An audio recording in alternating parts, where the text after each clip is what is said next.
قرآن کی روشنی میں ہمیں بتائیں کہ معراج کے بارے میں اللہ کا کلام کیا فرماتا ہے؟ قرآن مجید میں اس واقعے کا ذکر جو ہے وہ 3 جگہ پہ ہے۔ ایک جگہ پر تو ایک ہی آیت کے اندر اس کا تذکرہ ہے اور وہ اختصار کے ساتھ ہے۔ وہ فرمایا وَمَا جَعَلْنَا الرُّؤْيَا الَّتِي أَرَيْنَاكَ إِلَّا فِتْنَةً لِلنَّاسِ، کہ اے حبیب ہم نے یہ جو آپ کو مشاہدہ کروایا ہے، اس کے کروانے کا مقصد لوگوں کی آزمائش تھی کہ اس طرح کے ایک محیر العقول واقعے کے بعد، ایک انتہائی حیرت انگیز واقعے کے بعد لوگوں کی حالت کیا ہوتی ہے، کفار اس کے اندر کیسا ریاکشن دکھاتے ہیں، اور جو آپ کا کلمہ پڑھنے والے ہیں خود وہ کتنا ثابت قدم رہتے ہیں۔ تو فتنۃ للناس یہ لوگوں کا امتحان تھا، لوگوں کی آزمائش تھی۔ یہاں پر جو رؤیا کا لفظ ہے تو اس کے بارے میں علماء نے لکھا ہے، مفسرین نے لکھا ہے کہ یہاں پر اس سے مراد معراج کے مشاہدات ہیں۔ تو یہ اختصار کے ساتھ ہے۔ اس کے علاوہ جو اسے بہت وضاحت کے ساتھ بیان کیا اس معنی میں کہ اس کے الفاظ جو ہے وہ معراج کے ہونے پر بہت واضح طور پہ دلالت کرتے ہیں، تو وہ سورہ بنی اسرائیل کی پہلی آیت۔ سورہ بنی اسرائیل کو سورۃ الاسراء بھی کہتے ہیں، اور اسراء کہنے کی وجہ یہ ہے کہ وہ آیت کے اندر اسراء کا لفظ ہے، رات کے حصے میں سیر کروانے کا معنی ہے، تو اس لیے اس کا نام سورہ اسراء بھی ہے۔ تو وہاں پر جو آیت مبارکہ ہے سبحان الذی اسریٰ بعبدہ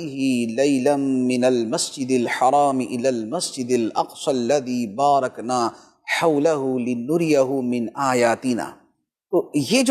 جو آیت مبارکہ ہے یہ معراج کے بارے میں وہ نص قطعی ہے، وہ واضح مفہوم والی آیت مبارکہ ہے کہ جس میں فرمایا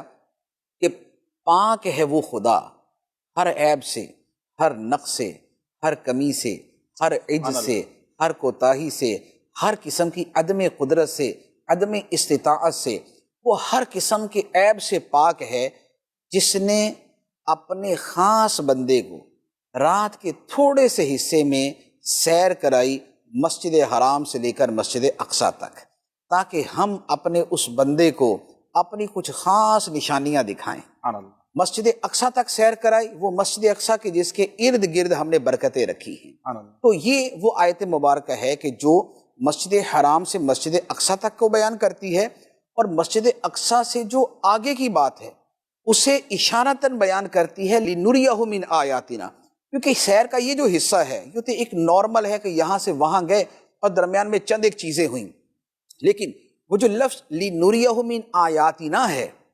وہ اس کو مزید وسیع کر دیتا ہے کہ اللہ تعالیٰ کی آیات کا مشاہدہ، اگرچہ درمیان میں چند مشاہدات وہ موجود ہیں، لیکن جو مشاہدات اس کے بعد کے ہیں وہ ہیں کہ جن کے اوپر کہا جائے لنریہ من آیاتنا، تاکہ ہم انہیں اپنی نشانیاں دکھائیں۔ تو ایک تو معراج کے حوالے سے یہ آیت مبارکہ ہے،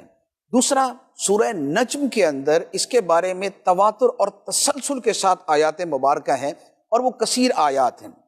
وَالنَّجْمِ إِذَا هَوَىٰ مَا ضَلَّ صَاحِبُكُمْ وَمَا غَوَىٰ وَمَا يَنطِقُ عَنِ الْهَوَىٰ إِنْ هُوَ إِلَّا وَحْيٌ يُوحَىٰ عَلَّمَهُ شَدِيدُ الْقُوَىٰ ذُو مِرَّةٍ فَاسْتَوَىٰ وَهُوَ بِالْأُفُقِ الْأَعْلَىٰ ثُمَّ دَنَا فَتَدَلَّىٰ فَكَانَ قَابَ قَوْسَيْنِ أَوْ أَدْنَىٰ فَأَوْحَىٰ إِلَىٰ عَبْدِهِ مَا أَوْحَىٰ مَا كَذَبَ الْفُؤَادُ مَا رَأَىٰ أَفَتُمَارُونَهُ عَلَىٰ مَا يَرَىٰ وَلَقَدْ رَآهُ نَزْلَةً أُخْرَىٰ عِندَ سِدْرَةِ الْمُنتَهَىٰ عِندَهَا جَنَّةُ الْمَأْوَىٰ إِذْ يَغْشَى السِّدْرَةَ مَا يَغْشَىٰ مَا زَاغَ الْبَصَرُ وَمَا طَغَىٰ لَقَدْ رَآىٰ مِنْ آيَاتِ رَبِّهِ الْكُبْرَىٰ۔ تو یہ وہ آیات کا تسلسل ہے کہ جس میں شروع سے لے کر آخر تک مسلسل معراج درجہ بدرجہ بڑھتا جاتا ہے، اس کے مقامات درجہ بدرجہ بڑھتے جاتے ہیں، اس کے مشاہدات کا بیان ہے، اس میں سیر کہاں تک ہوئی، اس کے اندر کیا دیکھا گیا، رب نے کیسی وحی کی،